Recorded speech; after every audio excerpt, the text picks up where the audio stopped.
how to grow your own food. We are here with dietitian Marcia.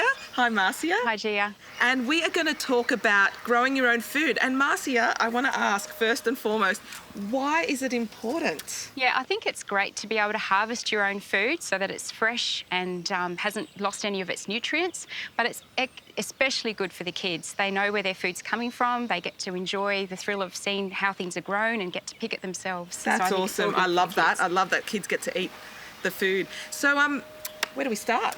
Yeah, well, if you want to get started, you've got to choose somewhere really sunny. It needs a good couple of hours of sun each day for the plants to be healthy. You need to get the soil in a good state. So I always add some compost, which I do myself, but you can pick up from garden centres. I always add some aged manure as well and give it a really good dig into the garden to aerate it. So that's how I get started. And if you've got friends with compost, ask them for it. Absolutely, and yeah. just put it in there. Yep. Yeah. That's awesome. I love your... By the way, this is Marcia's garden, just saying. Like, this is amazing. When I got here, I was like, wow, this is awesome. Thank you, Gia. So when is the best time of year to start?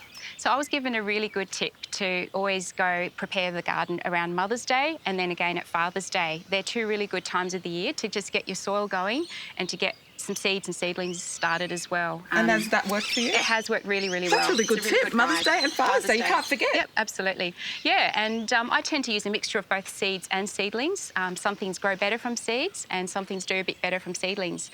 I tend to do succession planting, which I've got a couple of examples of that. So I've got some more established lettuce over here.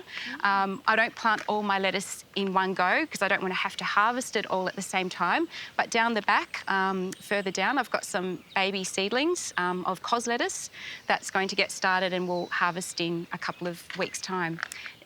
Yeah, so... That's awesome. So what about if you're short on space? Because I don't have a big garden. Yeah, so avoid permanent things like asparagus and definitely focus on things that you eat a lot of. Leafy greens, I tend to like the kale, the lettuce, the spinach, and herbs as well. It's always good to have your own fresh herbs. Yeah, you were saying lettuces and stuff that you'd use every day because they sort of have a quick turnaround. Absolutely, is that right? Yeah, they're my favourites. So definitely for short spaces, go for those. And you mentioned something about the kids eating, like planting things that are fun for kids. Absolutely. So we've got peas going, but I know that I'll never get quite enough for the table, but it's purely and solely for the kids to come down, pick it and eat it fresh. And I do the same with carrots. I'm never going to be able to get enough for the table from the carrots I grow. So I plant it so they can pull them out and have the fun and the thrill of, harvesting their own carrots. That's awesome. So they can just come down here, pick a pea and eat it. That's right. Like open it up and have fun. That's a great idea.